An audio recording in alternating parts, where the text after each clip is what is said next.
আসসালামু আলাইকুম। কোয়েল পাখির খামারের জন্য বাধ্য হয়ে আবার আমাদেরকে খাঁচা বানাতে হলো। কয়েকদিন ধরে ভাবতেছিলাম যে কোয়েল পাখির জন্য আমাদেরকে খাঁচা বানাইতে হবে। এর কারণ হচ্ছে আমাদের যে পাখিগুলি আছে এগুলো আমাদের খাঁচার মধ্যে একটু বেশি হয়ে গেছে। এর পাশাপাশি আমাদের যে নতুন পাখিগুলি আছে এইগুলাকেও আমাদেরকে খাঁচার মধ্যেই রাখতে হবে। খাঁচার মধ্যে কোয়েল পাখি পালার একটা সুবিধা আছে, যেটা আপনাদেরকে আমি আগেও দেখিয়েছি এবং বর্তমানেও আপনারা দেখতেছেন যে আমাদের কোয়েল পাখিগুলা খাঁচার মধ্যে আমরা পালন করার চেষ্টা করতেছি। এটা সুবিধা হচ্ছে এইভাবে খাবার দিতে সুবিধা হয়। এর পাশাপাশি সব থেকে বড় সুবিধা যেটা, সেটা হচ্ছে এদের পায়খানা পরিষ্কার করতে সব থেকে সহজ একটা মাধ্যম হচ্ছে এই খাঁচা পদ্ধতিতে কোয়েল পাখি পালন করা। তার মধ্যে হচ্ছে যে অল্প জায়গার মধ্যে অনেক কোয়েল পাখি পালার জন্য এই খাঁচা পদ্ধতিটা সব থেকে ভালো একটা মাধ্যম। তো এই খাঁচাগুলিকে আমরা অর্ডার দিয়েছিলাম আজ থেকে প্রায় 10 থেকে 15 দিন আগে। কোনো কারণে হয়তো সেটা আসতে একটু দেরি হয়ে গেছে। তো আমরা আজকে এই খাঁচাগুলিকে নিয়ে আসতে গিয়েছিলাম। তো এখানে নিয়ে আসতে যে বিভিন্ন ধরনের ঘটনা আমাদের সাথে আজকে ঘটছে, তার মধ্যে অন্যতম একটা বিষয় হচ্ছে যে আমরা ভিডিওই করতে পারতেছিলাম না। এটার একটা কারণ হচ্ছে এত পরিমাণে মহিলা মানুষ ছিল যে আমরা আসলে ভিডিওর ক্যামেরাই ধরতে পারতেছিলাম যে ভিডিও করবো কেমনে। তো যাই হোক, আলহামদুলিল্লাহ ওইখানে আমরা রাখতে পারি না। এই জন্য হচ্ছে একটা ফাঁকা জায়গায়, মানে ভূমি অফিসের সামনে আমরা নিয়ে আসছি। এখানে নিয়ে আসার পরে এখান থেকে হচ্ছে আমরা ওকে টাকা পয়সা দিয়ে ক্লিয়ার করলাম আর কি। তো এখানে একটা জিনিস আপনাদেরকে বলে দিই, অনেকে হয়তো প্রশ্ন করতে পারেন যে খাঁচাগুলি আমরা কত করে কিনছি।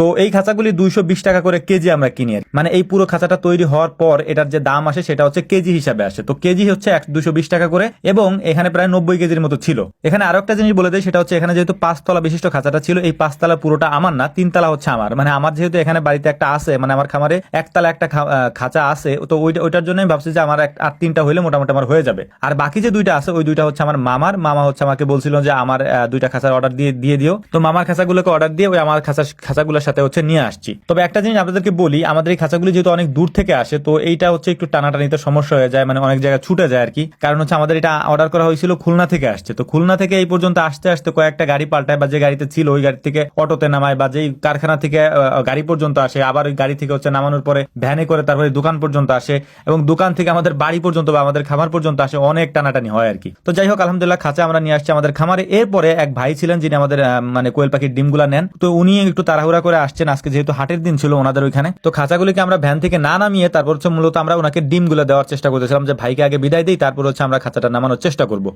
তো আজকে আমরা ডিম দিয়েছি হচ্ছে প্রায় 1200-র মতো, 1200 হবে না, 1134 পিসের মতো ডিম আজকে আমরা দিলাম। আর আজকের বাজার দর ছিল হচ্ছে 3200 টাকা হাজার, মানে 1000 ডিম 3200 টাকা। তো সব ডিমগুলিকে আমরা খুব সুন্দর করে গুনে গুনে তারপর ভাইকে দেওয়ার চেষ্টা করতেছিলাম। আর যেহেতু